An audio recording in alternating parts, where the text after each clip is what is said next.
오늘은 부활에 대해서 강의를 하도록 하겠습니다. 이전 강의 내용 중에 중요한 것들 잠깐 복습하고 시작하도록 하겠습니다. 가장 중요한, 먼저 하나님은 창조주 하나님이시다라고 말씀을 드렸습니다. 하나님의 속성, 하나님에 대한 개념 중에서 이 창조주 하나님의 개념이 가장 중요하다고 말씀드렸습니다. 그래서 창세기 1장 1절에 그렇게 밝히고 있습니다. 태초에 하나님이 천지를 창조하시니라. 이렇게 밝히고 있는 이유가 그 개념이 다른 어떤 개념보다 가장 중요하기 때문입니다. 그분이 모든 만물, 인간을 포함한 모든 만물을 창조하셨기 때문에 주인이 되신다라고 말씀을 드렸습니다. 그런데 인간이 하나님과 떨어지게 되었습니다. 무엇 때문에? 죄 때문에. 죄는 두 가지 개념이 있다고 그랬습니다. 첫 번째 개념은 원죄, 정관사 덜을 붙여서 더 신이라고 하는 원죄 또는 근본적인 죄라고 한국말로 표현합니다. 이 죄가 뭐죠? 바로 인간 자신이 주인이 된 것, 내가 주인이 된 것, 그것이 바로 원죄라고 말씀드렸습니다. 하나님이 주인이신데 인간이 주인이 된 게 바로 원죄라고 말씀드렸습니다. 이 죄 때문에 하나님과 인간이 단절된 것입니다. 이 원죄로부터 파생된 것이 바로 죄악들입니다. 죄악들, sins. 복수형을 써서 자범죄, 그리고 죄악들이라고 합니다. 죄악들은 이 원죄로부터 파생된 결과입니다. 그러므로 우리가 회개해야 할 죄는 이 죄악들이 아니라 원죄입니다. The sin. 물론 죄악들도 회개해야 합니다. 그러나 근본적으로 회개해야 하는 죄는 원죄, the sin. 우리가 주인이 되어서 살아갔던 그 죄를 회개하는 것입니다. 하나님이 주인인데 우리가 주인 되어서 살아갔던 그 죄, 그 원죄를 회개하는 것입니다. 그래서 죄악들을 가지고 회개했다고 회개하는 것은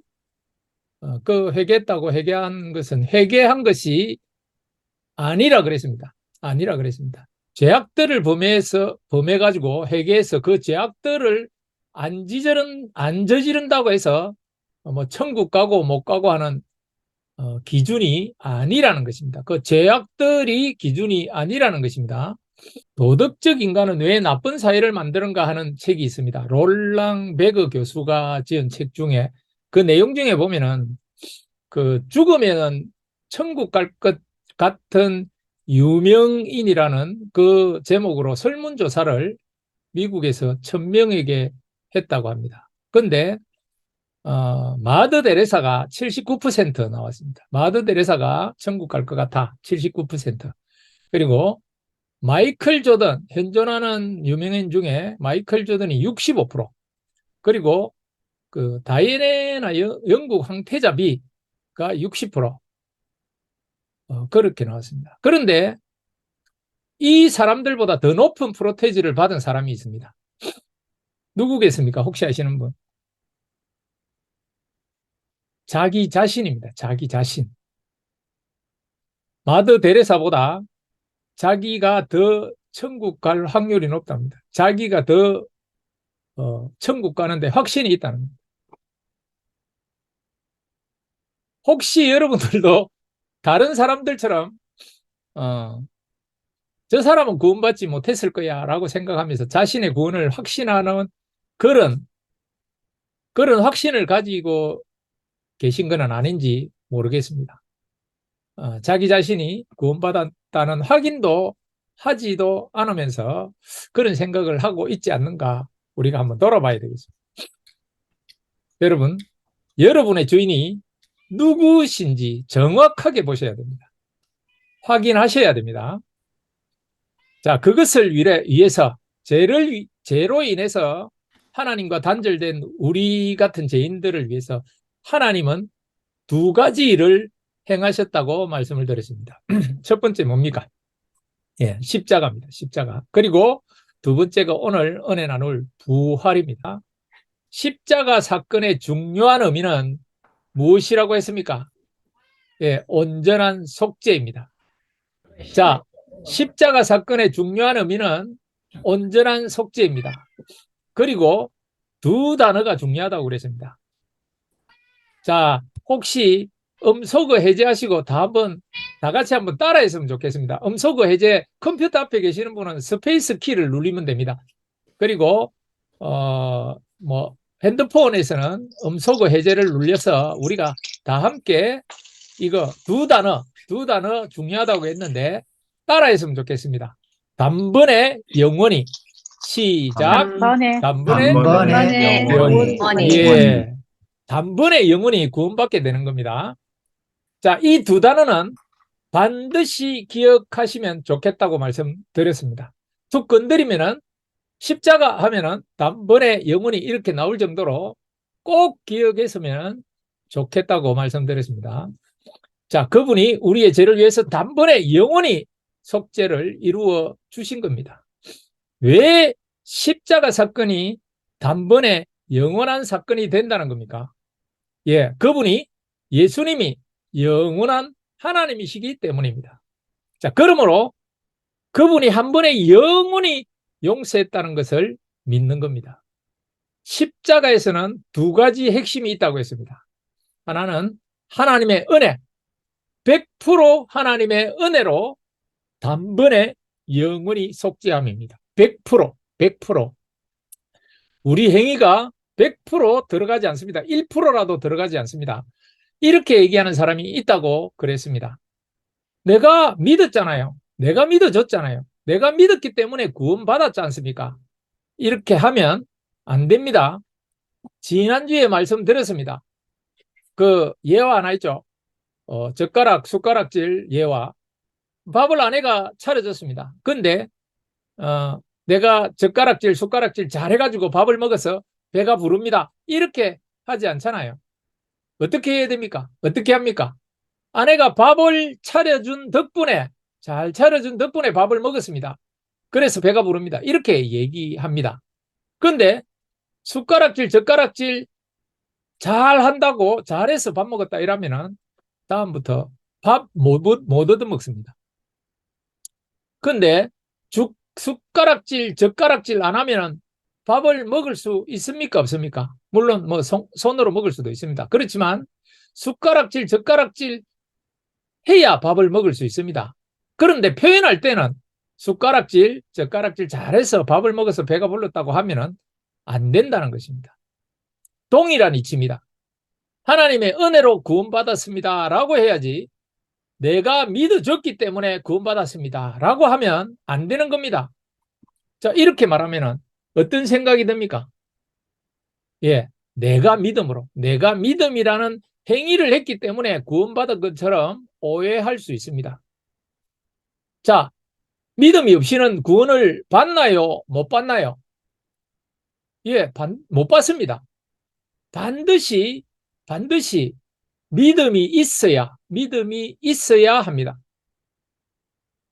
하지만 우리가 표현할 때는 믿기 때문에 구원받습니다. 이렇게 하지 않고 하나님의 전적인 은혜, 하나님의 전적인 은혜로 구원받았습니다. 라고 표현하는 것입니다. 십자가에서 그 일이 일어났습니다. 100% 하나님의 은혜로 인한 온전한 속죄함. 자, 두 번째, 십자가에서 하나님의 공의가 일어났습니다. 하나님의 공의가 십자가에 일어났습니다. 자, 공의는 원어적으로 심판하다는 그런 의미가 있다고 그랬습니다. 자, 이 심판을 오해하는 사람들도 많다고 그랬습니다. 어떤 식으로? 뭐 하나님의 복수, 하나님의 말씀에 순종하지 않으면 뭐 벌 주는 거, 뭐 이런 식으로 오해하는 분이 있다고 말씀드렸습니다. 예배 빠져서 사업 안 되는 거, 11조 안 내서 재정 상태 안 좋아진 거, 목사님께 순종 안 하면은 병나고 뭐 힘든 일 생기는 거, 뭐 이런 거, 이런 거를 심판으로 여기시는 분들이 꽤 많다고 그랬습니다. 자, 이런 거 두려워해서 교회에 어쩔 수 없이 참여하는 그런 분들도 생각보다 꽤 많습니다. 자, 그런 게 심판 아닙니다. 아닙니다. 성경 전체에서 얘기하는 심판은 뭐라고 했습니까? 예, 뭐라고? 하나님이 함께 하지 않으심입니다. 하나님이 함께 하시지 않는 게 바로 심판입니다.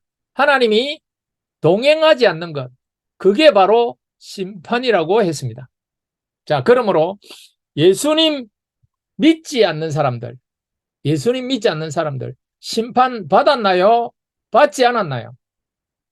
요한복음 3장 18절 말씀입니다. 제가 읽겠습니다. 잠깐만요. 요한복음 3장 18절 말씀.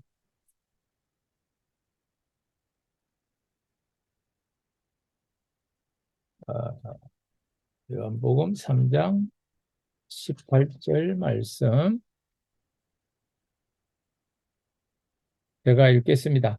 그를 믿는 자는 심판을 받지 아니하는 것이요 믿지 아니하는 자는 하나님의 독생자의 이름을 믿지 아니하므로 벌써 심판을 받은 것이라. 심판을 받은 것이라. 그죠? 심판을 받았습니다.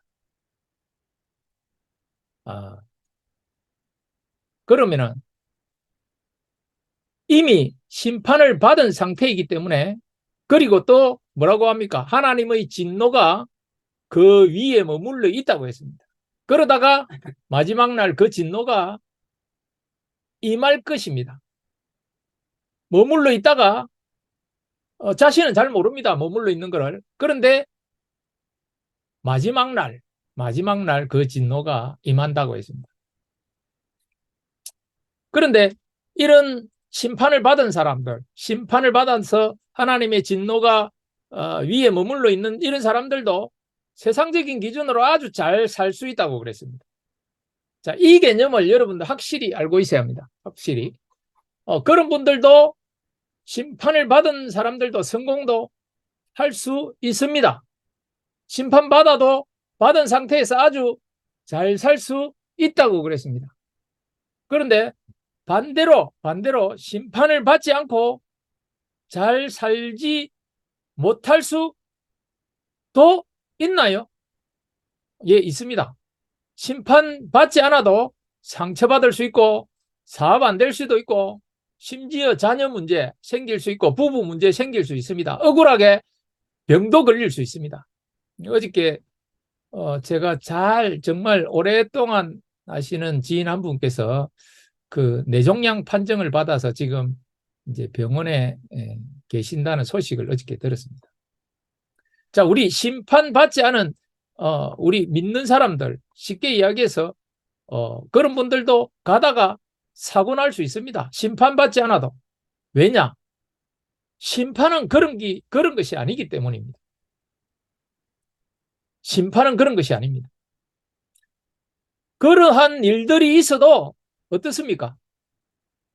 심판받지 않은 사람들에게는 하나님이 함께 하십니다. 심판은 하나님이 동행하지 않는다고 그랬습니다. 자, 하나님이 사망의 음침한 골짜기를 다녀도 음부에 내 자리를 펼지라도 하나님이 함께 하십니다. 이게 심판받지 않은 증거입니다. 그러므로 하나님이 함께 하심으로 그 모든 상황 속에서도 두려움과 걱정을 하지 않을 수 있다는 것입니다. 여러분, 이 십자가에서 일어난 이 두 가지를 꼭 생각하고 가지고 있어야 됩니다. 그러므로 우리가 죄를 범하면은 대가지불을 마땅히 하는 겁니다. 대가지불. 우리가 죄를 범했을 때 죄에 대한 대가지불을 하는 것이 십자가를 바르게 믿는 사람입니다. 기억하십시오. 죄에 대한 결과를 내가 짊어지는 것, 대가지불을 당연하게 생각하는 것.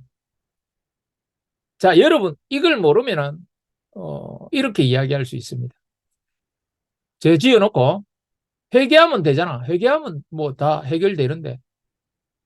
예, 회개하면 다 됩니다. 용서해 주십니다.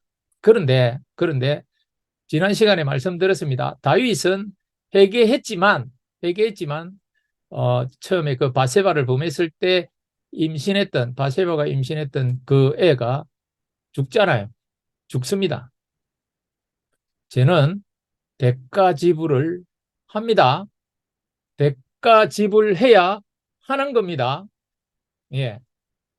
자, 오늘은 십자가의 그 의미를 확정하는 아주 중요한 교회에서 사실은 이 부분을 부활절에만 강조하는 부활에 대해서 오늘 한번 나눠보도록 하겠습니다. 부활. 자, 오늘 이 부활을 배우게 되면은 이제는 온전한 복음의 내용이 완성됩니다.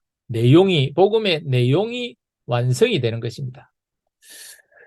자, 오늘 강의는 그 연세대 학부 교수님으로 계시고 목사님이신 그 김학철 목사님께서 언젠가 CBS 그 왜 잘잘법 있죠. 잘잘법. 거기에 출연하셔서 강의하신 내용을 제가 참고하여서 알려드립니다. 강의 안에 있지 않는 제가 다른 질문을 먼저 하도록 하겠습니다. 자, 앞에 내용들은 모르겠지만 부활은 사람들이 잘 이게 뭐 신화 같은 내용이라고 생각하기 쉽습니다. 그래서 여러분들은 예수님의 부활을 사실이라고 믿으십니까? 사실이라고. 믿으시면은 어떤 근거로 무슨 이유로 부활을 믿고 있습니까? 자, 여러분들 갑자기 머리가 띵하고 복잡해졌습니다. 물론 뭐 어떤 분들은 성경에 예수께서 부활하셨다 이렇게 되어 있으니까 그냥 믿으면 되지 그 이상의 무슨 말이 필요 있느냐라고 하실 수 있습니다. 네, 그럴 수 있습니다. 자, 그런 분들은 no problem. 아무 문제 없이 그냥 믿으시면 됩니다. 자, 그런데 나중에 말씀드리겠지만 이제 그렇게 말하면은 복음을 전달받는 사람들에게는 좀 너무 주관적이잖아요. 객관적인 요소가 너무 빈약하다고 생각이 들 겁니다. 자, 다시 말씀드리면은 그 사실을 부활이라는 사실을 믿을 수 있는 근거가 너무 부족하다 그렇게 이야기하면 그렇게 얘기할 수 있습니다. 그래서 객관적인 요소를 한번 찾아보도록 하는 작업을 하겠습니다. 자, 우리가 먼저 있다, 없다 이라고 하는 거 그거를 한번 먼저 생각해 봤으면 좋겠습니다. 자, 간략하게 예를 한번 들어보겠습니다. 제가 여기에 이 만년필이 있습니다. 이 만년필은 관찰이 가능합니다. 자, 이것을 우리가 말하지 계량할 수 있습니다. 크기, 그죠? 가로, 세로, 재질 또는 전체적인 부피, 중량 이런 것들을 잴 수 있습니다. 있다라고 하는 것은 우리가 반복적으로 관찰이 가능하고 계량해서 수치로 나타낼 수가 있습니다. 자, 이런 것들이 한 종류의 있다입니다. 자, 이것을 뭐라고요? 객관적 사실이라고 합니다. 객관적 사실. 자, 다른 한편에 다른 있다도 있습니다. 다른 있다도. 자, 제 마음속에는 제 아내와 결혼한 딸에 대한 사랑이 있습니다. 자, 그 사랑이 있는데 이것은 누가 반복적으로 관찰이 가능해서 계량해서 수치로 나타낼 수 있습니까? 없습니다. 근데 제가 이런 것을 표현을 하거나 말을 합니다. 제가 내 마음에는 아내와 딸에 대한 사랑이 있다라고 말한 것은 주관적 사실일 것입니다. 주관적으로 사랑이 있죠. 사랑이. 그런데 다른 사람도 저를 보고서 저 사람 마음에는 자식에 대한 사랑이 있어 라고 한다면은 상호 주관적으로 그 말을 이런 식으로 인정하려면은 제가 그 말을 하고 거기에 부응하는 행동을 하겠죠. 아내를 위해서 집안일을 도운다거나 자식을 위해서 기도하고 이 두 사람을 위해서 잘 되도록 늘상 스포트하고 기도하고 계획하고 그렇게 합니다. 그러면은 옆에 있는 사람도 저를 보고 저 사람 마음에는 아내와 딸을 향한 사랑이 있어. 이렇게 얘기하겠죠. 자, 그러면은 그게 바로 상호 주관적인 사실이 되는 것입니다. 그런데 어떤 사람들이 볼 때 내가 내 마음에 자식을 향한 사랑이 있어. 이렇게 제가 말은 하지만은 다른 사람이 볼 때는 잘 모르겠는 거예요. 사랑이 있나? 있는가? 근데 저 사람, 내가 사람이 내가 이제 평소 자기 자식을 대하는 거를 다른 사람이 보니까, 저게 사랑하는 건지, 집착하는 건지, 어떨 때는 사랑하는 게 아니라 오히려 미워하는 거 아니야? 자, 그러면은 내 마음에 자식에 대한, 아내에 대한 사랑이 있으라고 하는 말은 오로지 내가 주장하는 주관적인 사실만이 되는 겁니다. 자, 정리해 보겠습니다. 여기에 만년필이 있습니다. 관찰이 가능하죠? 가능합니다. 이게 객관적 사실입니다. 그리고 제 마음속에 사랑이 있다. 자, 뭐죠? 주관적입니다. 주관적으로 있죠. 주관적 사실입니다. 자, 그 말을 하고 거기에 부응하는 사랑하는 행동들을 합니다. 그러면은 상호 주관적인 사실이 됩니다. 자, 여기까지 하고 그러면 사실이라는 것도 한번 나눠보도록 하겠습니다. 사실이라는 내용. 사실도 크게 두 종류의 사실로 나눌 수 있습니다. 하나는 과학적 사실입니다. 펜이 여기 있는 것. 이게 객관적인 사실이고 자연과학적 사실입니다. 자, 이것은 반복적으로 관찰이 가능하고 계량해서 수치로 나타낼 수가 있습니다. 모든 자연과학의 대상들이 이런 과학적 사실입니다. 반복적으로 관찰 가능하고 계량해서 수치로 나타낼 수 있는 것, 그것을 흔히 객관적인 사실로 부르고 또 실증적 사실이라고도 부릅니다. 자, 그런데 역사적 사실이 있습니다. 역사적 사실. 이 과학적인 사실, 실증적 사실하고는 성격이 조금 다릅니다. 왜냐하면 역사적 사실은 단 한 번 일어난 일입니다. 역사는 흐르고 그 과정 중에서 단 한 번 일어납니다. 이것은 반복할 수 없습니다. 반복적으로 관찰 가능할 수 없는 일입니다. 계량을 하기도 힘듭니다. 계량화하기도 힘듭니다. 여러분, 우리나라에 있었던 3.1 운동하고 중국에 있었던 5.4 운동하고 어떻게 계량합니까? 자, 그래서 한편에는 과학적 사실이 있고 한편에는 역사적 사실이라는 게 있습니다. 자, 우리나라의 고등학교 교과서에 이 역사적 사실을 또 둘로 나누고 있습니다. 어떻게 해요? 하나는 이제 과거에 일어났던 일, 과거에 일어났던 일. 그리고 다른 하나는 그 조사되어서 기록된 과거라는 이 두 가지 차원을 겸해서 역사적 사실이라고 부릅니다. 자, 그러니까 과거에 일어났던 일, 전자가 실증적으로 실제로 정말로 일어났느냐를 문제 삼는 거라면은 이제 두 번째 후자는 다른 하나는 그것을 조사해서 기록하는 과거. 자, 그게 뭐냐면 해석입니다. 해석. 이것이 해석입니다. 자, 인간은 우리 뭐 잘 알다시피 모든 역사적 사실을 해석하지 않을 수가 없습니다.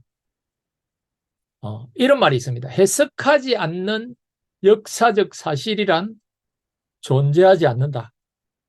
자, 그러니까 역사적 사실을 두고 또 실제로 일어났던 일과 그것을 기록한 과거, 이 실증과 해석을 하나로 묶어서 역사적 사실이라고 합니다.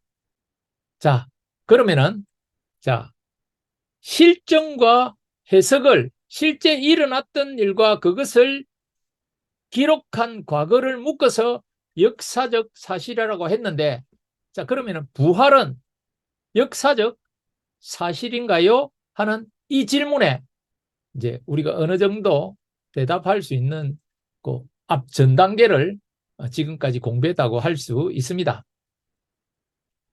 자, 그러면은 어떤 것을 역사적 사실이라고 말하고 그것이 역사적 사실로서 자격을 갖춘다라고 이야기할 때 우리는 어떤 방법을 사용할 수 있겠습니까? 크게 두 가지 종류의 방법론을 사용할 수 있습니다. 자, 하나는 그 일이 실제로 일어나지 않았다고 가정을 해보는 겁니다. 가정을. 자, 우리가 다 알고 있는 역사적 사실이 뭐 있습니까? 예, 뭐 한 가지 든다면은 세종대왕이 훈민정음을 창제했지 않습니까? 아시죠? 여러분들. 우리가 이것을 왜 알고 있습니까? 역사적 사실로 알고 있습니다. 그러면은 우리가 이렇게 가정해 보자는 겁니다. 세종대왕이 훈민정음을 창조했다는 것은 역사적 사실이 아니다. 세종대왕이 훈민정음 창조하지 않았다라고 가정하는 겁니다. 그게 사실 아니다. 훈민정음 창조 안 하셨다. 세종대왕님이 훈민정음을 창조하지 않았다. 이렇게 가정을 한번 해보세요.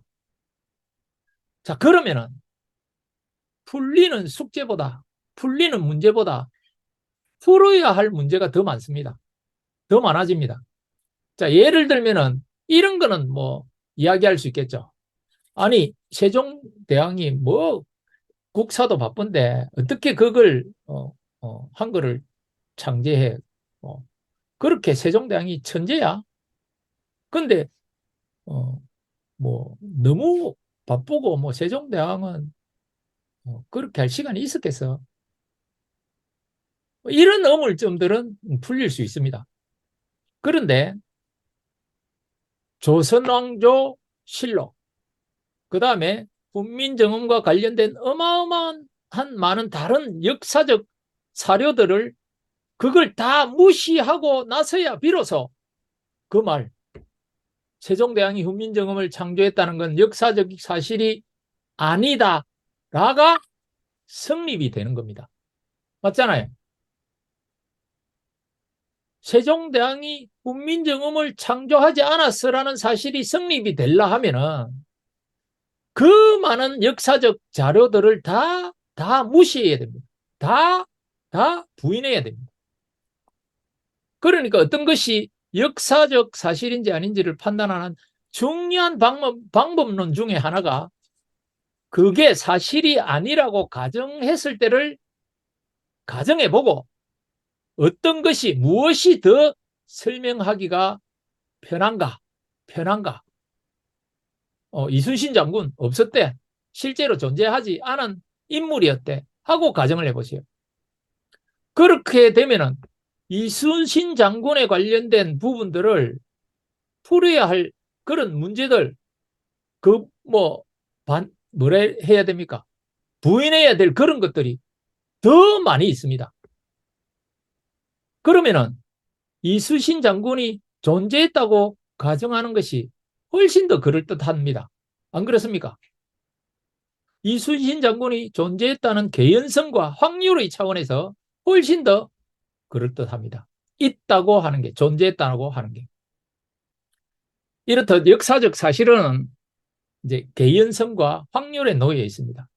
역사적 사실은 역사적 사실 나름의 규범을 갖는다는 것을 우리가 다시 한번 확인하고 두 번째 방법론을 한번 진행해 보도록 하겠습니다.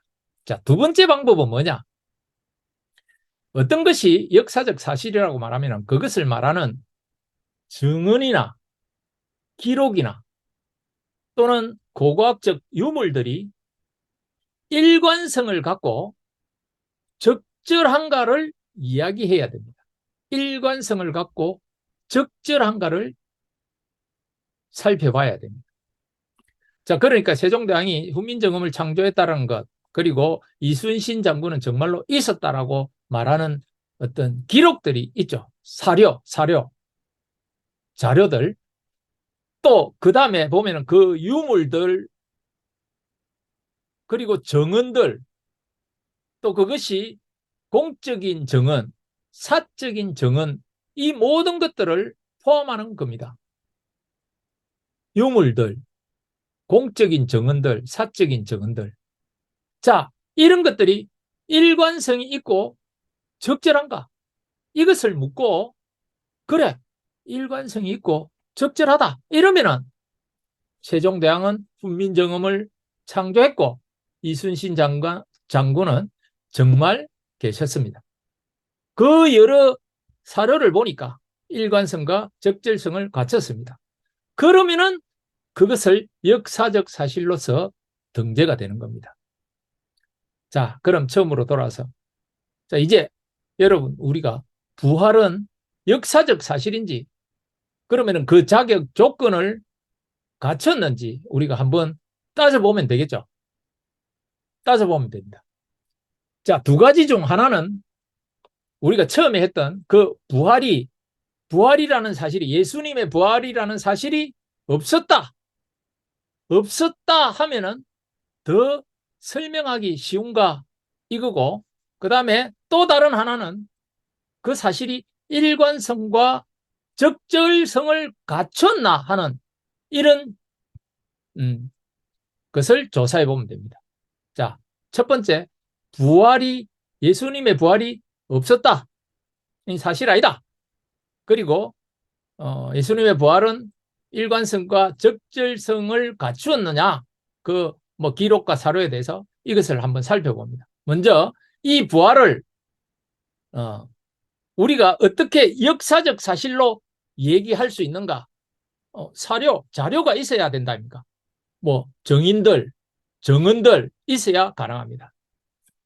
그 사건을 뭐 목격한 사람들, 뭐 나는 그것을 봤다 하는 그런 정언들이 구체적인 자료로 남아있는 게 있어야 됩니다. 자, 그런 게 있습니까? 그런 게 있어요? 예, 있습니다. 있습니다. 바로 신약 성경 전체가 부활에 대한 정언입니다. 신약 성경 전체가. 예수님께서 만약에 부활하지 않았다고 우리가 가정한다면 신약 성경, 신약 성서라는 것 자체가 존재하지 않았을 겁니다. 자, 그런데 특별히 또 그 신약 성서 안에서 특별히 부활을 정언하는 몇몇 본문들을 우리가 주목해서 볼 수 있습니다.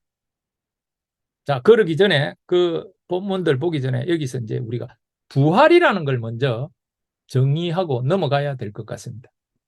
예수님께서 우리와 똑같은 육체를 지니고 사시다가 십자가형을 당하셔서 돌아가셨습니다. 그리고 무덤에 안치되셨습니다. 그런데 이 부활을 정언하는 사람들에 따르면 이 예수님의 시체가 없어졌고 그리고 예수님의 생전의 몸과 동일하고 또 동일하지 않은 어떤 몸으로 우리에게 나타나셨다고 하는 것이 이 정언하는 분들의 정언입니다. 마가복음 16장 12절 보겠습니다. 제가 읽겠습니다. 그 후에 그들 중 두 사람이 걸어서 시골로 갈 때에 예수께서 다른 모양으로 그들에게 나타나시니 다른 모양으로 그들에게 나타나시니 자, 그러니까 예수님께서 생전에 몸을 지니고 계셨는데 이게 육체를 지니고 계셨는데 이게 이 몸이 십자가형을 통해서 십자가에서 돌아가셨습니다. 숨을 완전히 거두셨어요. 그런데 이 몸이 사라지고 부활한 몸으로 제자들에게 나타나셨습니다. 자, 이 몸은 이전에 생전에 예수님의 몸과 동일한 부분도 동일성도 있고 동시에 비동일성도 있다는 것이 이 부활의 정언자들의 이야기입니다.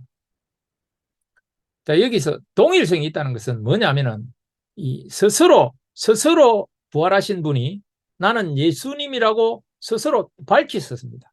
그 다음에 그 밝히신 후에 제자들이 그분을 알아봤습니다.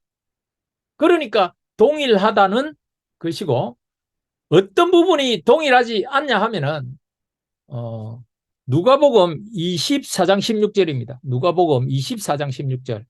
그들이 눈이 가려져서 그인 줄 알아보지 못하거늘. 제자들은 예수님께서 자신이라고 말하시기 전에 그 예수님을 못 알아봤어요. 그리고 요한복음 20장 19절. 이날 곧 안식 후에 첫날 저녁 때에 제자들이 유대인들을 두려워하여 모인 곳에 문을 닫았더니 예수께서 오사 가운데 서서 이르시고, 뭐라고 되어 있습니까?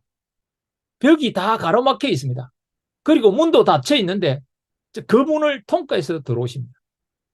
자, 그리고 누가복음 24장 31절.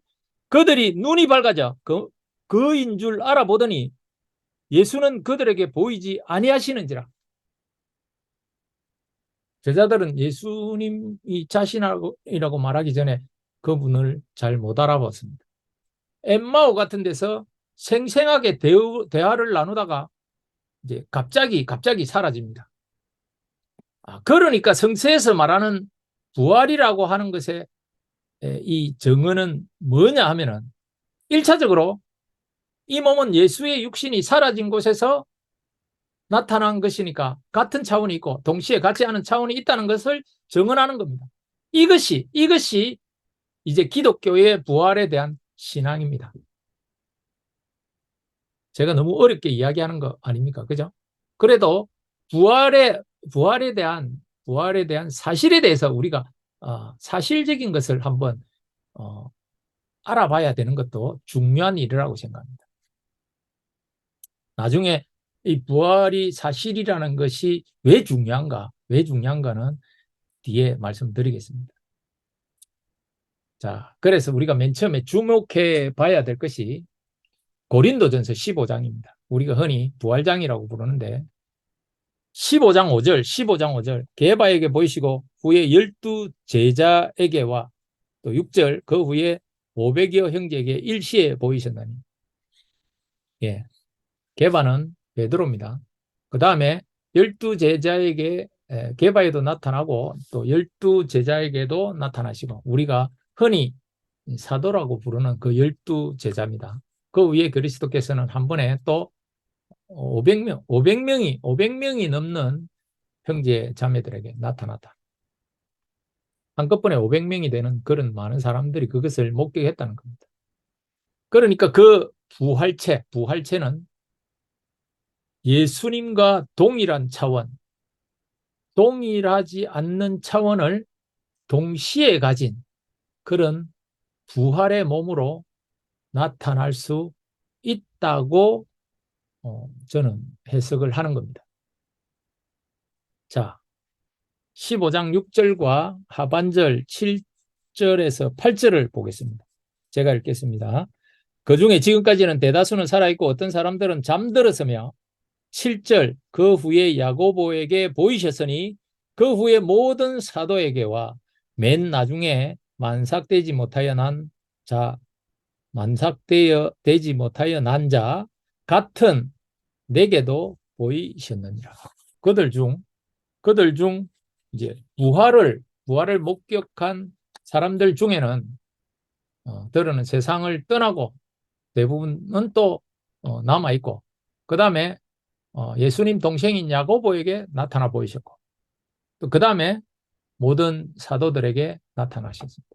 그리고 또 맨 마지막에는 달이 차지 못한 채로 태어난 것 같은 나에게도 사실 저도 이 단어를 참 저에게 적용을 시킵니다. 달이 차지 못한 채로 태어난 것 같은 나. 제가 사도 바울을 공부하면서 요 말이 저랑 거의 저에게 굉장히 오버랩 되는 게 있습니다. 지금도 달이 차지 못한 채로 태어난 것 같은 저라고 저는 생각합니다. 하여튼 이 정언들 이 증언들. 여러분들 믿을만 합니까? 아닙니까? 믿을만 합니까? 안 합니까? 이 질문을 우리가 해야 됩니다. 그리고 그 질문에 대한 두 가지 방법론을 사용한 거 있습니다. 우리가 사용 앞에 했잖아요. 만약에 이런 사실이 없다면 바울이 부활한 그리스도를 본 적이 없다면 어떻게 되는가라는 것입니다. 그러면 어떻게 됩니까? 자, 여러분 생각해 보십시오. 바울이 부활한 예수를 본 적이 없다면 우리가 풀어야 할 숙제들이 갑자기 많이 생깁니다. 일단 바울은 굉장히 열심히 있는 바리새인으로서 아주 우리가 알고 있다시피 성실한 삶을 살아왔습니다. 쭉 그렇게 살아왔습니다. 그 다음에 예수님과 예수님의 제자들이 일으킨 운동, 그분이 예수님이 복음이 유대교와 바리새파를 위협한다고 생각하고, 그러니까 예수님의 그 복음이 유대교와 바리새파를 위협한다고 이 바울이 생각하고 이 유대교 신앙을 망친다고 생각해서 열심히 기독교인들을 박해하러 다녔던 그런 장본입니다. 장본인 바울이요. 그런데 그리고 나서 또 이 바울이 속한 바리새파는 그 당시에 주류 집단에 속해 있는 사람들이 있습니다. 권력과 기득권을 누릴 수 있는 집단이 있습니다. 거기서도 바울은 나름 엘리트였습니다. 엘리트. 그런데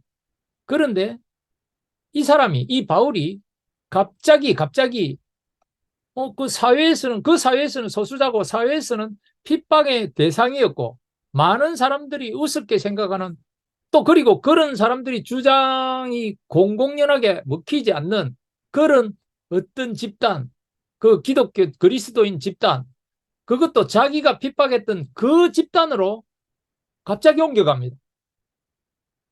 그리고 자기 자신이 그 이전에 박했던 멸절시키고자 했던 그 예수님과 예수님의 메시지를 전하는 사람이 되는 겁니다. 이거를 우리는 어떻게 설명해야 됩니까? 설명하기가 굉장히 어렵습니다. 심지어 바울은 굉장히 열심히 지중해 전역을 누리면서 선교까지 합니다. 그리고 전성에 따르면 이분은 결국 순교까지 이르게 됩니다.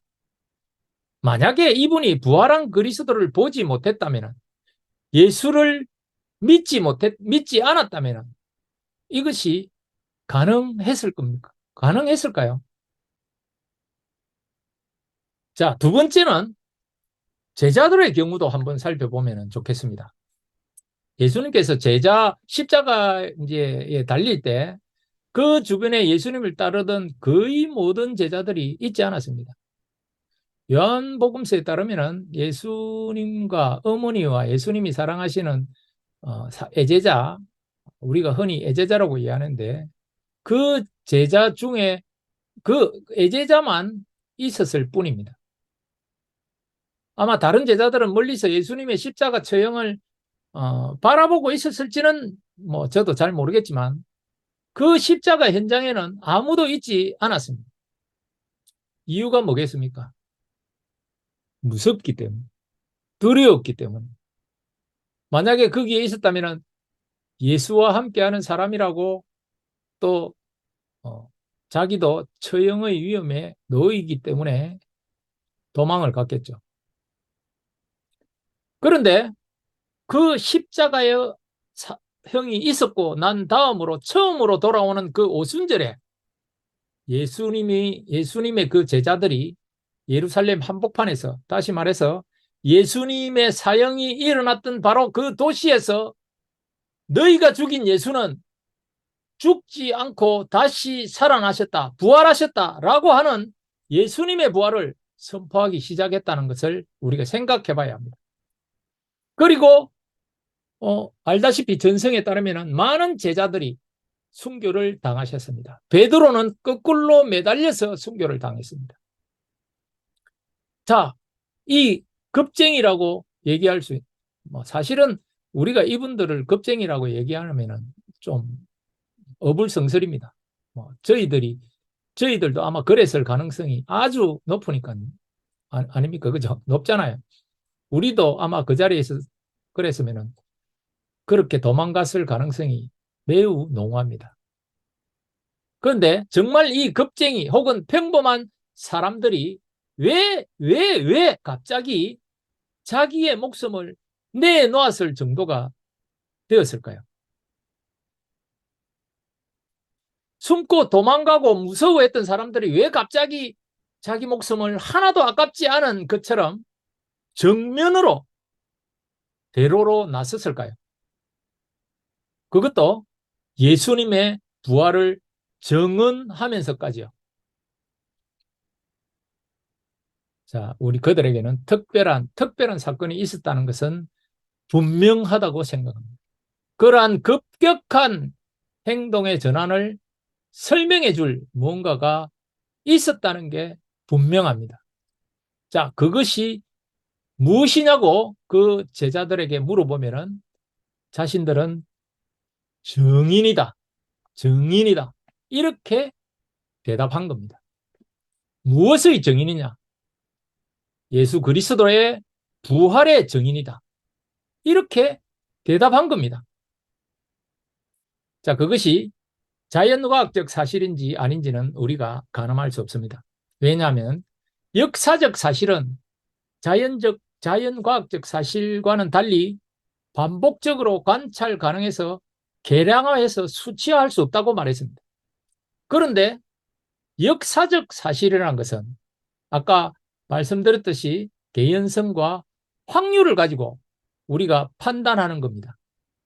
그렇기 때문에 바울이나 다른 제자들의 그런 급격한 행동의 변화는 무엇인가 있었다고 가정할 수밖에 없고, 그것이 무엇이냐라고 물어보면은 예수 그리스도께서 동일성과 비동일성의 차원을 가진 몸으로 부활했다라고 하는 그들의 증언 외에는 우리가 달리 설명할 방법이 없다는 것입니다.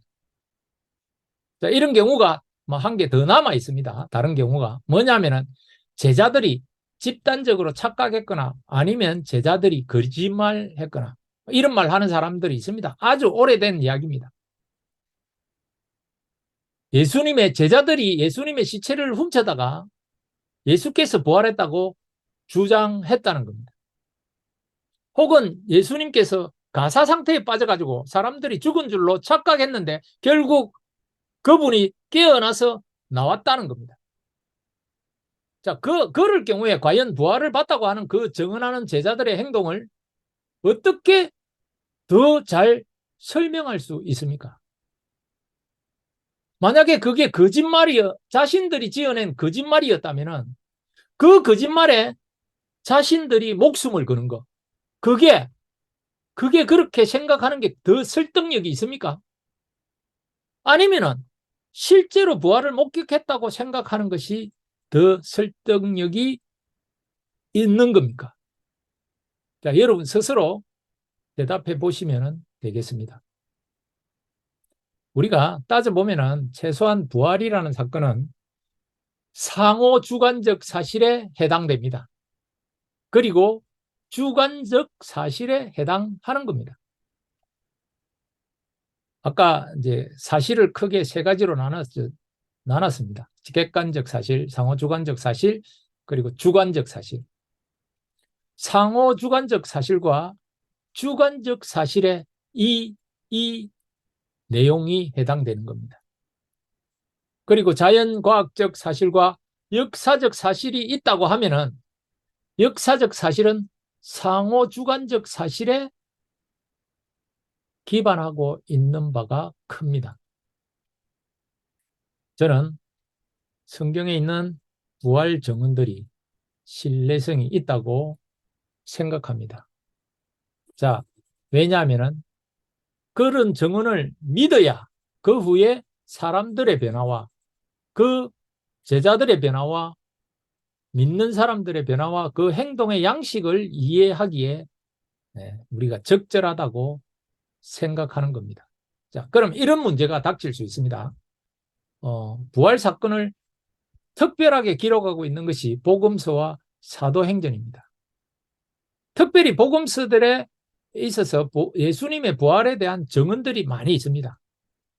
그런데 이 증언서들을 가만히 살펴보면은 어떤 분들은 복음서들을 낱낱이 비교해서 보면은 정말 부활에 대한 이야기가 믿기 어렵다라는 말씀하시는 분이 있습니다. 그 말씀 충분히 이해갑니다. 왜냐? 마태, 마가, 누가, 요한 이 네 개의 복음서가 전하는 부활의 소식이 조금씩 다 다릅니다. 여러분 아시죠? 뭐 마태복음 같은 경우에는 마리와 다른 두 명의 여인이 이제 무덤 찾아가는 거, 그리고 무덤이 비어 있었다는 거. 마가는 또 16장 1절 보면은 세 명이 등장합니다. 막달라 마리아, 야고보 어머니 마리아, 그 다음에 살로메 이렇게 등장. 그때 거기는 또 한 천사가 있다고 얘기하지 않고 한 청년이 거기에 있다라고 얘기합니다. 누가복음은 또 달라집니다. 거기는 세 명이기는 한데 세 명인데 막달라 마리아와 야고보의 어머니는 갔는데 마가복음서랑 살로메 대신 요한나가 증인으로 등장합니다. 거기는 또 빈무덤 발견하는데 아주 화려한 옷을 입은 두 남자를 거기서 만납니다. 요한복음은 또 다릅니다. 막달라 마리아 한 사람입니다. 요한복음은. 그리고 예수님의 빈무덤을 발견하지는 않습니다. 뭐 이렇게 막 다 다릅니다. 면면이 비교해 보면은 읽어 보면은 이 신뢰성이 떨어지는 내용들입니다. 이런 그런 생각할 수 있잖아요. 다 내용이 다른데 왜 달라? 그런데요. 이거야말로 이런 내용이 다른 거야말로 이 부활의 이야기가 이 부활이 진실이라는 것을 오히려 반증하는 겁니다. 왜냐? 역사학자들이 공통적으로 인지하고 있는 게 뭐냐면은 아주 충격적인 일반적인 사건이 아닌 그 예외적인 사건을 만나면은 정상적인 상황과 달리 이 기억을 세세하게 하는 것이 아니라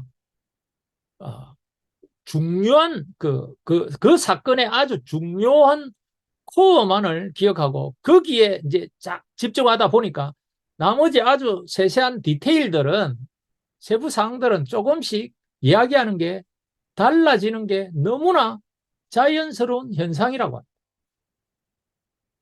우리나라에 있었던 비극적인 사건들, 조선왕조실록이나 또 다른 그때 문집들을 보면은 그 왜 18세기에 콜레라가 돌았을 때가 있었습니다. 그때 죽은 사람의 사망자 수가 조금씩 다 달라요. 그 실록이나 다른 문집들을 비교해 보면. 그 이유가 뭐냐? 뭐 물론 그 당시에 통계가 그렇게 정확하지 않았던 것도 있지만 사람들이 받은 심리적인 충격 때문에 그 세부사항이 일정한 차이가 난다는 겁니다. 신약학에서는 마태하고 누가는 마가를 참조해서 기록했다고 생각합니다. 그런데 마가복음을 알고 있는 마태와 누가가 마가복음서와는 다르게 기록합니다. 이유가 뭡니까? 마태는 자신에게 전해진 전성에 충실합니다. 마가복음은 봐서 알고 있지만 누가는 자신에게 전해지는 그 전성에 충실하게 기록한 겁니다. 마가복음을 보고 알고 있었지만 자기가 전해받은 것을 왜곡하거나 다른 것에 흔들리지 않고 들은 전성을 그대로 기록한 것입니다. 만약에 저는 이 네 가지 복음서들의 세세한 부분들이 아주 정확하게 일치했다면은 저는 오히려 부활을 의심했을 것 같습니다. 자, 여러분, 그 부활의 현장, 그 충격적이고 놀라운 현장을 목격한 그 목격에 대한 다른 증언들이 이렇게 고스란히 우리 앞에 있습니다. 이 사실이 증명해 준 바가 뭐냐? 부활이라는 충격적인 사건이 있었다. 사실이다. 그러니까 이렇게 몇몇 디테일한 세부적인 말은 달라질 수 있다는 겁니다. 부활은 역사적 사실인가? 저는 역사적 사실이라고 가정하는 것이, 생각하는 것이, 존재하는 것이, 부활은 역사적 사실이 아니다라고 얘기하는 것보다 훨씬 더 역사적인 진실에 가깝다라고 생각합니다. 예수께서 부활하신 그 몸이 어떤 몸인지 우리가 잘 알 수 없습니다. 예수님의 부활체에 대해서는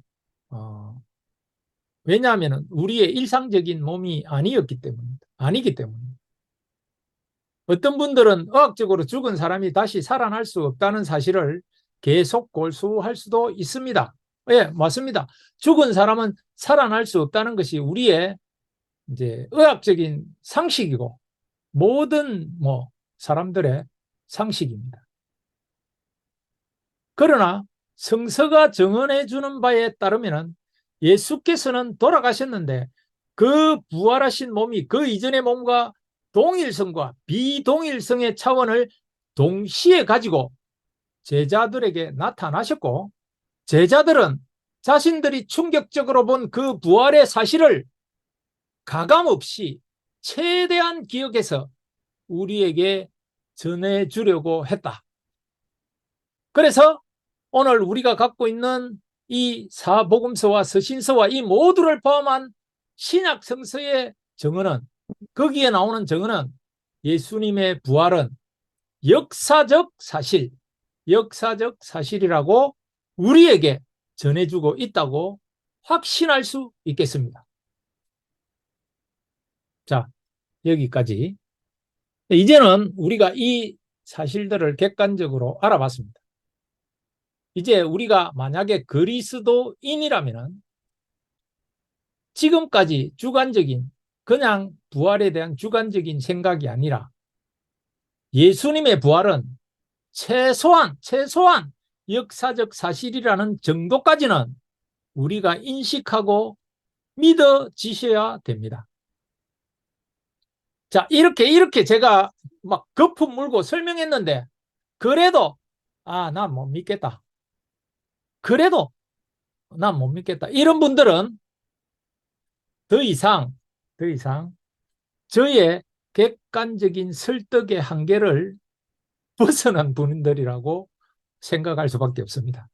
저의 이 객관적인 설득의 한계를 벗어난 분들입니다. 그래서 그런 분들은 제가 하나님의 도움을 기도할 수밖에 없는 것 같습니다. 자, 이 예수님의 부활이 사실이라면, 아니, 최소한 역사적인 사실입니다. 예수님의 부활이 사실이면 뭡니까? 그분은 하나님이십니다. 부활은 인간이 할 수 없습니다. 가끔 뉴스에 죽었다가 다시 사신 분들이 있습니다. 그러나 그분들이 안 죽습니까? 영원히 살고 있다고 들어보신 분 계십니까? 언젠가는 다시 죽습니다. 여러분, 성경에 나오는 나사로도 죽은 지 사흘 만에 예수님이 살리셨습니다. 그런데 나사로가 아직까지 살아 있습니까? 아닙니다. 하나님만이 영원하신 분입니다. 자, 그렇다면 예수님의 부활이 의미하는 것은 무엇입니까? 그분이 하나님이 되셨다는 겁니다. 지금도 살아계신 하나님이 시라는 겁니다. 첫 시간에 우리 배웠죠. 하나님이 어떤 하나님이라고요? 창조주 하나님이십니다. 그분이 부활하셔서 지금도 살아계신 하나님, 어떤 하나님? 창조주 하나님이 되신 겁니다. 그러면은 그분이 부활하셨다는 말은 그분이 주인 되셨다. 주인 되신다. 모든 만물의 인간의 모든 만물, 모든 인간의 주인이 되셨다는 주권 회복의 선포입니다. 부활은 예수 그리스도가 모든 만물의 주인이라는 선포입니다. 아주 강력한 모든 인간의 주인이라는 선포입니다. 자, 이것이 복음의 완성입니다. 자, 오늘은 제가 여기까지 하겠습니다. 남은 우리 이제 그 강의 안에 있는 내용들은 다음 시간에 제가 이제 부활이라는 사실이 오늘 강의한 거는 객관적으로 이제 말씀을 드렸습니다. 세상 사람들 믿지 않는 사람들은 좀 객관적인 부분을 중요하게 생각하니까 혹시 여기에 계신 분들 중에 부활이 어디 전설 같고 이거는 그냥 지어낸 이야기하고 만화 같은 이야기라고 생각하는 사람이 혹시 계실까 싶어서 그분들을 위해서 제가 말씀드렸습니다. 그리고 강의 안에 있는 내용들은 다음 시간에 좀 요약해서 제가 말씀을 드리도록 하겠습니다. 다음 시간에는 믿음에 대해서 주님으로 믿어야 되는데 그 믿음에 대해서 하도록 하겠습니다. 자, 여러분, 하나님은 궁극적으로 우리나라의 주님이 되실 겁니다. 자, 이것을 믿는 이런 믿음이 있는 사람은 먼저 선포해야 합니다. 무엇? 주님이 주인이시다. 나의 주인이시다. 자, 이것을 우리가 먼저 고백하고 이것에 올인을 합니다. 올인을. 근데 그렇지 않은 사람들은 어느 순간에 예수님의 수준을 이 땅의 수준으로 바꿔 놓습니다. 이 땅의 수준으로 낮춰버립니다. 자, 여러분들은 이렇게 사시면 안 됩니다. 네? 자, 로마서 14장 9절 예수께서 죽으셨다가 다시 살아나셨으니 이는 모든 죽은 자와 산 자의 주가 되려 하심이라. 주가 되려 하심이라. 주님이 되시려고 하는 겁니다. 내가 주인 되는 것 아닙니다. 내가 주인 되는 것. 예수님이 주인입니다. 여기 계신 분들 중에 혹시 부활하신 주님을 믿지 않고 계신 분 계신다면 이 시간에 그분을 예수님을 주님으로 믿는 기도를 했으면 좋겠습니다. 그리고 믿는 분이 계신다면